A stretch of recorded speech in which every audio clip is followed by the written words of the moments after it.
Texas A&M again is under a lot of scrutiny around some things that are happening in your program, and a lot of us right now are asking the question, has Jimbo lost this locker room? Now, a lot of people have thrown out the question, is Jimbo on the hot seat? Well, we can answer that one and say yes. This man is on the hot seat. They're currently 3-4 this season. They can't figure out their quarterback problems. It seems like there's a lot of unhappiness with the players in that locker room, who specifically a lot of us believe have been paid to play and be there. And then during this offseason, you have a video leak where a coach is on the field pointing up to the boosters boxes and saying, those guys have your money. So we got to break it down. But before we do that, please go ahead, hit that like and the subscribe button. Let me know what you guys are thinking down in the comments below. Do you think Texas A&M will try and find a way to buy out Jimbo Fisher's contract? Okay, so let's go ahead and let's just dive into it. So there has been a suspension this season is hitting Texas A&M pretty hard. So they have a true freshman. I think it's 3 true freshmen. P.J. Williams, a freshman cornerback, a 5-star cornerback out of this 2022 class. Denver Harris, and a 5-star freshman wide receiver, Chris Marshall, have been suspended indefinitely for violating team rules. Now, Twitter will tell you something different. I'm not going to go out there and say that that's what they were doing, because we haven't actually heard a confirmed report. Just that's what people are out there saying. So you guys can go figure that one out. If you guys have seen it, you guys know what I'm talking about. But they have been suspended indefinitely by Jimbo Fisher. And you have to ask yourself, is this Jimbo Fisher trying to get a hold on this locker room and basically tell these guys, we're not going to put up with just reckless behavior? I don't even know how to word it. Just reckless behavior. Because Denver Harris was also the guy who was on Instagram Live driving really fast and dangerously through a parking lot or through a parking garage. And he was, I think, suspended for that as well. So there's been multiple violations, and this is going to be the second suspension for Chris and Denver Harris. I would expect that you're probably going to see both of those guys go hit the transfer portal, but we'll see kind of how that one goes later into the offseason. So you've also got a couple other guys. You had Evan Stewart that was suspended with Chris Marshall and Denver Harris earlier in the season for violating a team curfew. You hear of former 5-star defensive lineman Donnell Harris, who has reportedly been suspended, even though he's been medically retired months ago. You hear of a former 5-star running back, L.J. Johnson, who has reportedly just kind of quit the team. We'll be definitely following that one a little bit more. It sounds like a Kamari Wheaton situation. You have former 5-star defensive back Dion Bowie, who was told he was not even welcome back. And then you hear of Gabriel Brownlow Dindy, who has been pretty unhappy and waiting to see just how the season ends before he makes his decision to enter the transfer portal, which I think is smart on his part. Hey, let's just see how this is going to turn out, see how the depth issues turn out with Texas A&M. He's hurt anyway, so figure all that out, get yourself healthy, use the training staff, and then figure out what your next move is from there. But I think there's a bigger underlying issue here, because it seems like these players are coming in and just wanting to have fun, especially with all the NIL money they're getting. And there's been a lot of scrutiny and a lot of questions around the NIL money that Texas A&M is giving these players, because again, it almost seems like a pay to play for them. You even hear Lane Kiffin the other day coming out and saying, we got outbid, kind of the common theme with that program, on losing his defensive coordinator, DJ Durkin, to Texas A&M. Which you would hear Oklahoma fans say the same thing. We lost Brownlow Dindy and Lebius Overton to Texas A&M in pretty last-minute flips, and everybody believes it was a bag. Because, I mean, I think OU had a pretty good bag for Overton. I don't know if that's true, but that's what I've heard. And so they would have had to lay out an even bigger bag. And you have to ask yourself, is this healthy for college football and these players and these programs. When you're pouring out this much money and you're bringing in this much talent and you're bringing in this many people with all different egos and everything, and it's not meshing, right? They're not buying into what the coach has. And if they're not buying into Jimbo, it's partially on Jimbo and it's partially on those players. Because here's the thing. Jimbo Fisher, as everybody has said it all season, is running an expired offense.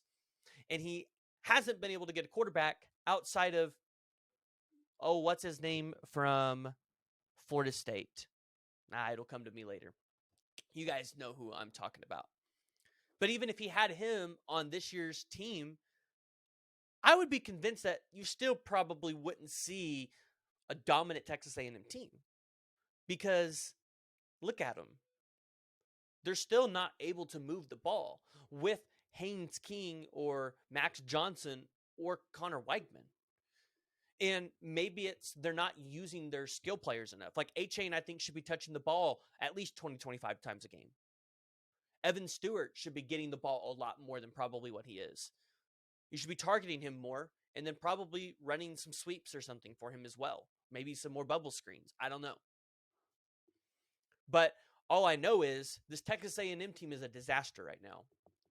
You end up with the number 1 class last year, but this year you only have 12 commits and your overall rank is 17.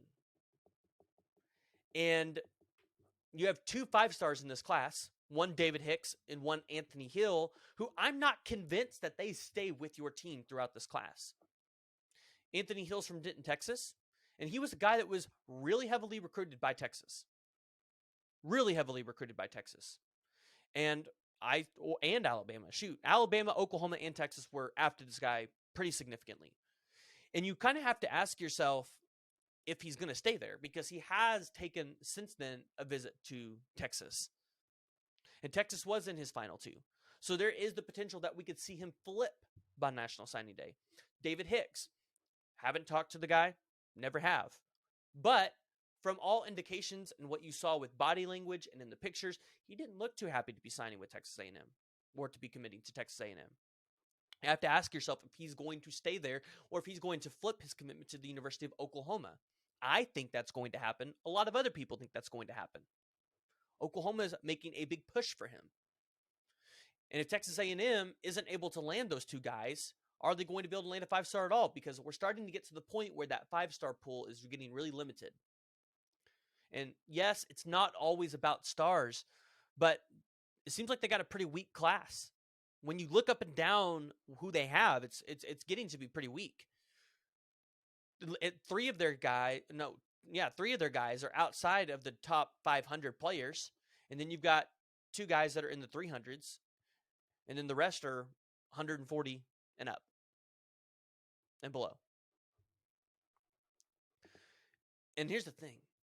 It's not going to get better for Jimbo and Texas A&M. So next week, you have Ole Miss at home, Florida, you have UMass, LSU, and Auburn, right? Those are the teams you have left on your schedule. And ideally, I look at it and I go, okay, at best I can give them, at the best I can give them 1 win to make them 4-8, right? Because they should be able to beat UMass. They should be able to out-talent what UMass has. Now, Auburn's got their own set of issues. Players hitting the transfer portal already. They've got a head coach that's about to be fired. So, yes, Texas A&M could probably beat Auburn as well. So, let's give it to them and say 5-7. That's what Texas did last year. I don't know what you do if you're A&M at that point. Because Fisher got that 10-year fully guaranteed contract extension in last year, September 1st, 2021. And it's going to pay him $95 million through 2031. And it's fully guaranteed. So let's walk through this buyout schedule so that you guys can understand what we're looking at here. So if they were to buy him out on January 1st, if they were to buy him out right now, you're going to have to pay him $85.9 million. January 1st of 2023, it'd be $76.8 million. And it's going to be January 1st on all these dates. 2024, 67.5. 2025, 58.2. 2026, 48.7. 2027, 39.2. 2028, 29.5. 2029, 19.8. And 2030 is 9.9. So really, when I look at this, I don't think they get to fire him until he's 2029. Because that looks like the most reasonable time to buy, because we've seen Nebraska just fork out $15 million to get rid of Frost. So 2029 seems like maybe a realistic goal. It's only $5 more million than what they paid to get rid of Frost in Nebraska. And I mean, you're Texas A&M, so you got the money. If you guys have been following the show, you guys have seen me bring on Jay from Unfair Sports, which if you guys have not went and checked out his channel, you definitely should. He says if you buy them out this year, so you've got to come up with the 85.9 million, which at this point, if you're A&M, I feel like you just wait till 23 so you can save yourself $9 million bucks. But still, I mean, you got to come up with, let's just say if they do it in 2023, you got to come up with 76.8 million. And then you probably got to come up with another 80 to 100 million for your next coach. Because any coach that you go get, you have now set a precedent that you will pay that much. And unless you're getting a guy that is unproven, that's what you're going to have to pay them. And even an unproven guy is probably going to want more money than what he really deserves. I don't know what the answer is for Texas A&M.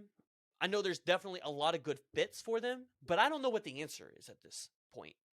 You've got players that are going to have a mass exodus in the transfer portal. You guys have heard me say it all year long. I believe Walter Nolan transfers out and goes to Alabama. Right? He has the talent. If he goes there, he's going to get an NIL deal. So he'll get an NIL deal no matter where he goes. I think Evan Stewart probably hits the transfer portal and goes to Alabama or Texas. I think Levius Overton hits transfer portal and comes to Oklahoma. I think you see Brownlow Dindy hit the portal and probably go to USC, where Alex Grinch and Lincoln Riley are. And those are the two guys originally recruiting him, but potentially still Oklahoma as well. I think you see a Shamar Stewart hit the transfer portal and go to Miami, because that's ideally where a lot of people thought he was going to go at the beginning. I think this class falls apart for Texas A&M. You had one of the most historic recruiting classes of all time last year, but it doesn't seem like you're going to be able to keep it put together, especially if you're going to continue to back Jimbo and keep Jimbo there. The good news is, if you're any other team across college football and you see the situation that's going on at Texas A&M, yeah, you might be taking a shot on a guy like Denver Harris or Chris Marshall or any of those guys, right? You might be taking a shot on them. But here's the deal.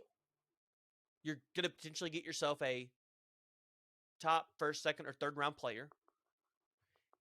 And Texas A&M's got a lot of them out there.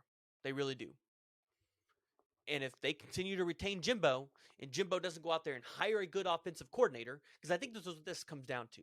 If Texas A&M has a good offensive coordinator and Jimbo stays out of the offensive play calling abilities, then this team looks completely different. Potentially, maybe only has 1 or 2 losses instead of 4. I don't know what the answer is. Maybe you guys do, but I don't have the answers for Texas A&M. All I know is Texas A&M fans, you have to be getting a little concerned about what's going on with your team. You've got suspensions up and down the board with people that are bringing a lot of production to your team this year and should be bringing a lot of production next year. And if you're already having problems with true freshmen now, what does that culture look like at Texas A&M? Because I don't feel like you're going to be able to get control of those players now if they're already having problems with them.